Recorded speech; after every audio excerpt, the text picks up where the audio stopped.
Alright, we're back for another review, as you've probably read from the title. But first, I have one step out of my many steps of improving the quality of this vlog completed, and that is this.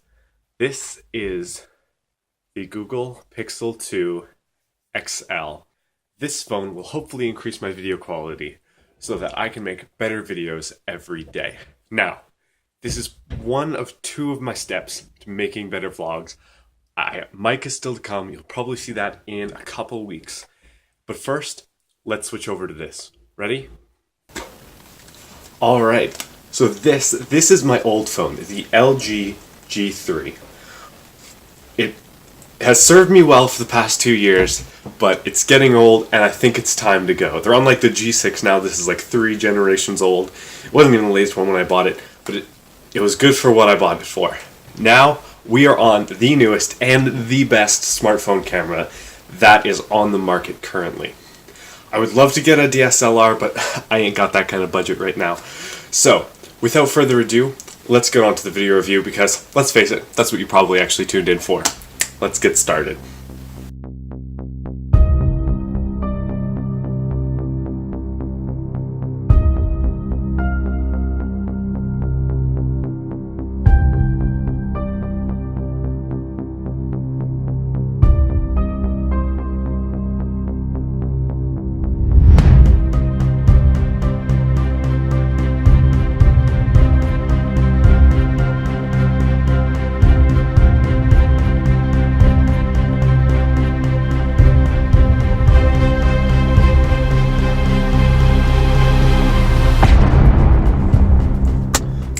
So, we are here at the Cineplex. I hope this picture already looks better. I hope that the audio is also better, because I can't actually hear any of this until I go to play it back on my computer. Now, we are going to see Avengers Infinity War. It just came out on Friday, but we were gone all weekend, so there wasn't really a good time to see it until tonight, where we are going to see this new movie. I can't wait. I'm really excited. And Aaron, don't worry. No spoilers. I promise. You can watch the rest of this review. Now, we're going to go see the movie. Obviously, I can't actually film that much during the movie, so I'm going to bring the camera's my cell phone, so they're not going to stop me from taking it in. So I'll probably do a bit of filming, but I'm going to try and have to keep that discreet. Let's go. Okay, so, came out of Infinity War. What was it like? Now, there's some good points and some bad points, but before we jump into that, just a little thing for movie etiquette for anybody watching out there, and that's just please don't talk about the movie ending as you're walking out of the movie.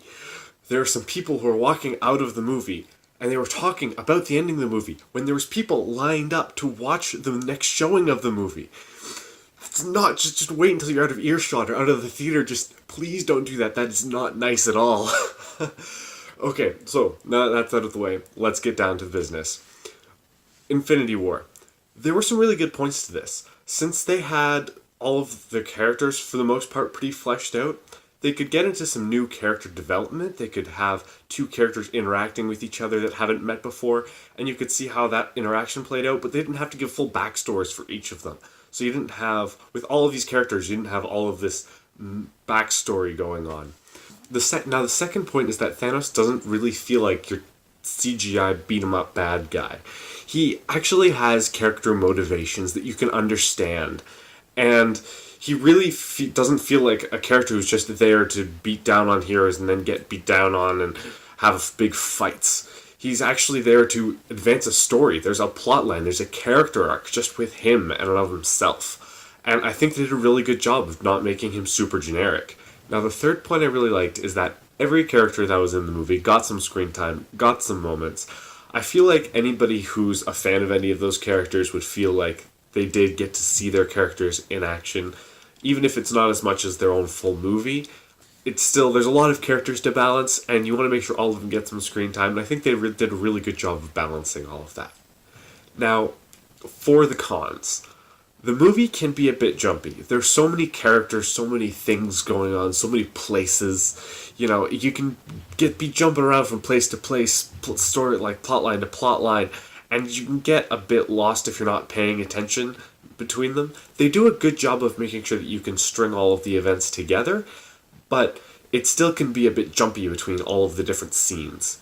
The second gripe I have with it is some of the characters lose a little bit of themselves between films. The films, in and of themselves, leading up to Infinity War are very different. They're all done by different directors, they all have different feels, and the characters in them interact very differently. So when you bring all of these characters and all these movies together, you're not going to get a perfect match of everything. There's going to be some character that's going to get lost in between, and I think that happened with some of these characters, where they're just trying to match up so many different characters from so many different movies, and they did a good job, but there were just some areas where you're kind of thinking like, wait a minute, what? Why did they do that? The third gripe that you could have about it is that it doesn't work as a standalone film. Now, that being said, it's not that big of a deal. This is Infinity War. It's been advertised as a crossover event. Everybody knows about the Marvel Cinematic Universe at this point. So this really isn't that big of a deal, but if you consider it by itself, it really doesn't stand. If you put it in context of all the other movies, though, then it shines. And I think that's where its strength comes in. So this is just a little gripe. It's not that big of a deal. And for most people watching this, you've probably seen all of the movies leading up to it anyway. So that's my review of Avengers Infinity War. I really liked it personally. I thought it was a really good movie. And I would recommend going to see it if you like the Marvel movies. It definitely delivers. Now, I hope I haven't spoiled anything, because I did promise this is a spoiler-free review. This is totally non-professional. I've never actually filmed a movie review before, although I really do love talking about movies and what I think about them. So I hope this was insightful if you haven't seen it yet, and I will see you next week. See you later.